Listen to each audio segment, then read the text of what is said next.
Isang mapagpalang Friday, no? Today is August 23, 2024. So, ayan na naman ang aming duty. Maagang nag-duty, no? Para sa ating first batch ng ating mga CKD client na nag-undergo ng dialysis, no? Nandito ko sa aming dialysis center dito sa Pagtuna.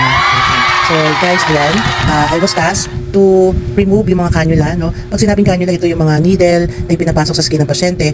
Nang sa ganon, ma-dialysis yung kanilang blood, no? I-hook yung mga cannula na yan sa mismong blood lines connected to the dialysis machine. So, for 4 hours, no, nakaupo yung pasyente doon, pwedeng manood ng cellphone, manood ng YouTube, no, pwedeng mag-sound trip yung ating mga pasyente for about 4 hours, kaya medyo talagang boring ang dating para sa kanila. At yung iba naman, tinutulugan na lang, no, para matapos yung kanilang dialysis. So, ayan, nagtatanggal na tayo ng mismong cannula ng sa skin ng pasyente. So, bilang isang nurse, isa sa mga responsibility natin ay to ensure, no, nang talagang malinis, no, safe, no, yung ating pagtatanggal ng mga cannula. So, assuming kung nakakita na po kayo ng mga ini-insertan ng mga IV, no, pag tinanggal niyo po yun, ina-avoid po natin na mag-bleed yung pasyente. So talagang medyo decremental ito, no, sa yung pagtatanggal ng mga tinatawag nilang cannula. Saka yung cannula sa dialysis, malalaki pong mga needles yan.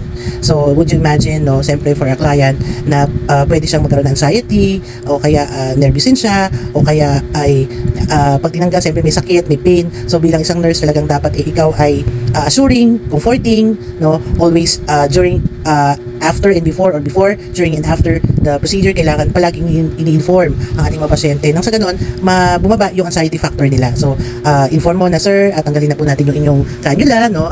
Inyong malalim po, inhale, exhale lang, o relax lang, sir, at tinatanggal ko na po dahan-dahan yung inyong mga needles, no? And of course, we are also avoiding complication like yung bleeding tendency, no? Kailangan talaga maampatan natin mabuti, no?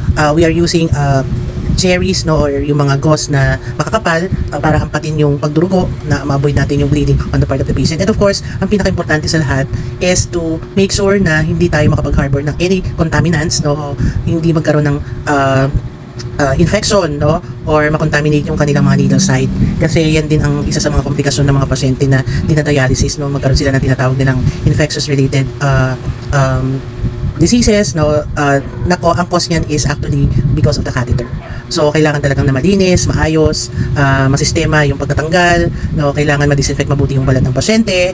Sa pagtanggal naman, to avoid bleeding, kailangan talagang maampatan natin yung bleeding tendency ng mga pasyente. So, hindi maiiwasan na may mga pasyente yung bleeders, na tinatawag nilang bleeders, o mataas yung tinatawag nilang yung pressure ng kanilang dugo. Kaya pag inampat talagang nagbe-bleed, so talagang kailangan nating agapan yan. Yan yung isa sa mga sabihin na natin na isa sa mga characteristic na isang dialysis nurse na talagang hindi tayo mag-cause ng any complication on the part of the patient. So number 1, yung sa pain, provide comfort, no, assurance and confidence, no, pag humarap ka sa mismong pasyente. So ayan guys, ano yan, this is actually learning 101 dialysis mode, no, para dun sa mga baguhang soon to be a nurse in dialysis. Very exciting naman ang trabaho na ito, and of course number 1 is you have to really work in a team, kasi coordinated ang lahat ng kilos o mga any routines or mga sitwasyon ng pasyente, no, well coordinated sa mga resident on duty, dun sa mga pinaka-head ng nephrologist, yung mga doktor, and coordinated ka sa mga higher nurses mo, yung mga immediate supervisor mo. Kailangan talaga na inform palagi kung ano yung sitwasyon, no, and kung baguhan ka na nurse, kailangan din na number 1 is kung marami kang may mga tanong ka, kailangan inform mo kagad ang immediate supervisor mo, kasi sila yung mga team ng nursing team na talagang mayroong talagang concrete na experience when it comes to dialysis work.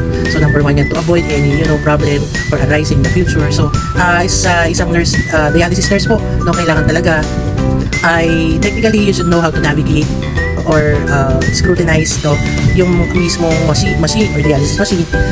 Technical side, kailangan matutunan mabuti, one step at a time, no, paano ka makipag-establish ng rapport sa pasyente, kasi siyempre first time ka, kailangan talagang very friendly ka, makapag-establish ka ng good relationship sa mismong pasyente mo para talagang confident siya sa'yo, confident siya sa lahat ng gagawin mo. See you guys, thank you so much. Share lang po para po sa inyo lahat na may mga pasyente may dinadialysis, yung mga CKD patient natin. And of course, this is actually a video for those who want to venture to do dialysis work, no, as a nurse. Ayan, magandang araw, magandang gabi, magandang umaga sa inyo lahat, and see you again for the next video.